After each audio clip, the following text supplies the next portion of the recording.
Carl Fredriksen, mine damer og herrer. Nå skal vi over til kveldens gjest. Spill opp!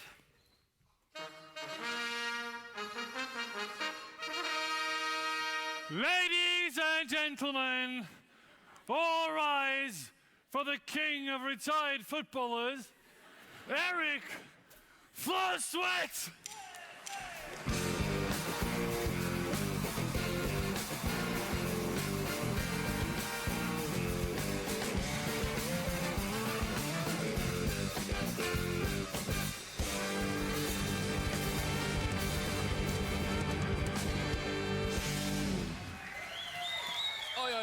Tusen takk. Hjertelig velkommen hit til sofaen. Det var en hjertelig velkomst. Var ikke det? Fikk til og med en sånn her. Så du det? Ja, det var noen som gjorde sånn. En som gjorde sånn. Var det det? Ja. Og du? Aldri skjedd. Gratulerer med dagen! Takk for det. Tusen takk. Ja. Og... For en gave.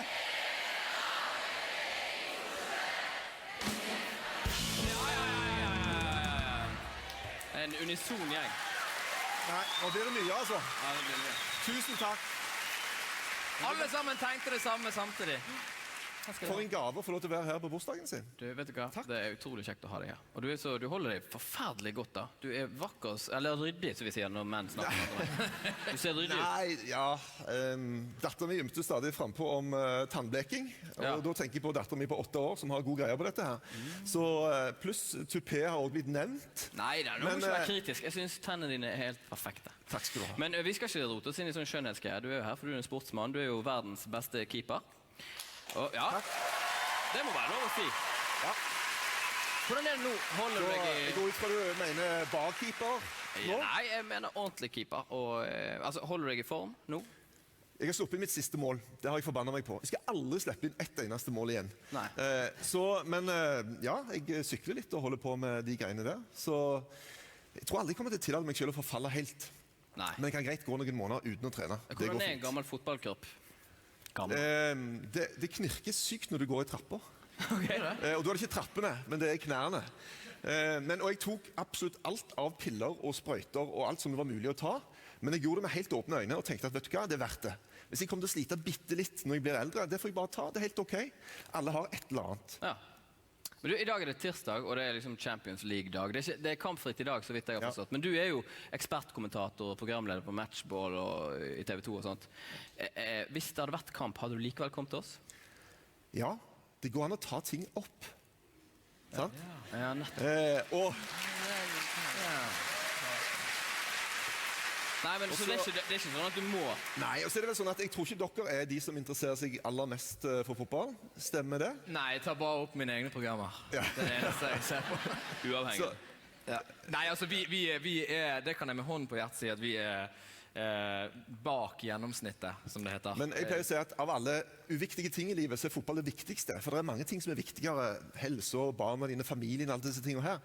Men fotball er show, altså. Men hva synes du om sånne folk som oss? For jeg tenker at jeg hadde jo ikke klart å spille meg inn på Tufte IL i det hele tatt. Nei, hvis jeg så på det som jeg ville. Jeg synes det er supert at ikke alle bryr seg om de samme tingene. At vi har ulike interesser. Og i Norge så spiller 70% av alle 10-åringer spiller fotball. For å si litt brutalt, det er alt for høyt tall. Oi! Nei, men det er ganske mange som de går fordi faren vil de skal gå. Eller for alle kameratene gjør det, og de har ikke lyst til å føle seg utfor. Og etter hvert så faller noen av de fra. Og det tror jeg er helt naturlig, for de finner ut at det er andre ting som de synes er mer gøy. Sant? De spiller bordtennis, eller volleyball, eller lager sketsjer, eller et eller annet. Og det er helt fair. Nå tenker jeg liksom på styrerommet i NFF, så sitter de sånn nå. Hold kjeften! Han sier ikke det! Alle fra Stavanger. Han sier ikke det! Ja, men det tror jeg, vi må ikke være redde for at folk finner ut at det er andre ting som de synes er mer gøy, og så er det nok av de som synes fotball er stas. Ja. Bortsett fra dere. Ja, bortsett fra oss. Men Vegard, du er ikke så interessert i fotball, men du er veldig interessert i for eksempel kongelig sladder. Det er jeg. Og du har jo møtt Lady Diana. Er det riktig? Det har jeg gjort, ja. Og det er vel kanskje, jeg vil karakterisere det som et av mitt livs høydepunkt. Når prinsesse Diana lender seg fram og sier intimt helt inne i øret mitt: Oh, my skirt is too tight.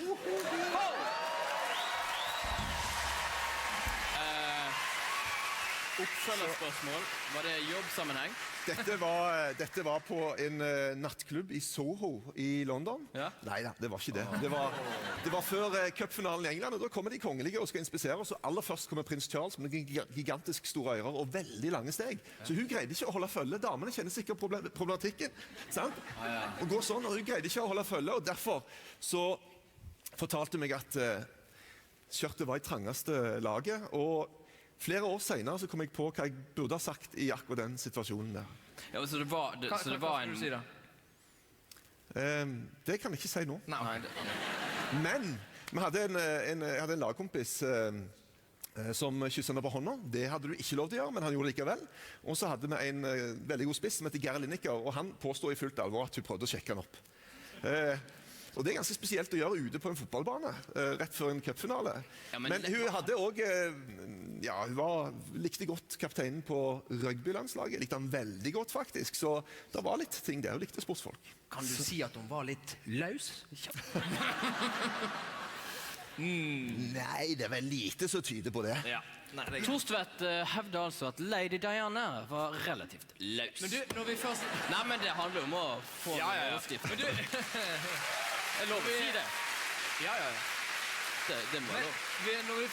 Når vi nå er i mimreøyeblikket, eller Hjørne, si hjørne. Mimrehjørne, så tenkte vi kunne mimre litt mer, for det er en dato som alle i Fotball-Norge vet om, nemlig 19. juni 1994. Du var med på tidenes mest sette TV-program. Det var Norge-Mexico, var ikke det? Har ikke fått ratingen i kveld da. 2,1, nei, vi slår det sikkert i kveld. Over 2 millioner så på den kampen. Sportsspørsmål.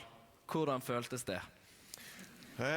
Det å spille i VM er noe som kan gjøre deg dritnervøse. Og når du er keeper, så er marginene enda mindre. En bitte liten feilvurdering, og du er husket for det resten av livet. Men det å stå klar til å gå ut på den banen og kjenne at du er dritnervøs, men du har kontroll, det er en fantastisk følelse. Det er litt sånn som basehoppere sier, at de får et kick, og de er redde, men de føler likevel at jeg kontrollerer dette her, og det er deilig. Ja. Så du følte du hadde kontroll, selv om du var litt stresset? Veldig stresset, men jeg hadde hatt en kneskade i forkant, så jeg hadde gått rundt med en 20 kilos sandvest i 2 måneder, hele veien. Det er ikke kødd engang. Okay. Fordi at jeg skulle prøve å bygge meg litt opp. Jeg hadde røget korsbåndet, og jeg var på etterskudd. Og så gikk jeg rundt med denne sandvesten, og det funket.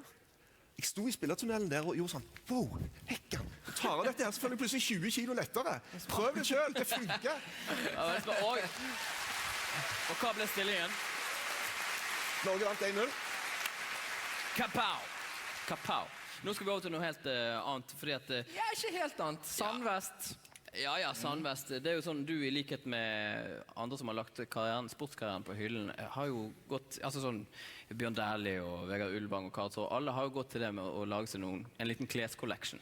Ja, definitivt. Og det er klart at det toget der, det vil jeg være med på. Ja, det er klart. Og du har da ikke gått for Sandvest-greiene, du har gått for klær som hverken blir for varme eller for kalde.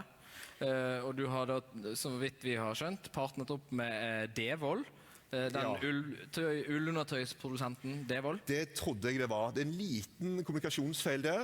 Jeg trodde det var litt kjent klesprodusent Devold. Det var altså Magnus Devold. Ikke helt det samme. Ok. Det er et relativt overraskende valg. Ja. Men hva er det som gjør deres kleslinje så bra? Ja, altså jeg kan jo ta og lese kanskje fra Visjonen til Thorstvedt Devold, firmavisjonen. Vi i Thorstvedt Devold lager klær til trening og fest som aldri blir for varme og aldri for kalde. Alle våre klær er laget i den fineste pels eller boble. Ok, spennende. Her er Thorstvedt og Devolds reklame for kleskolleksjonen sin. Se på dette.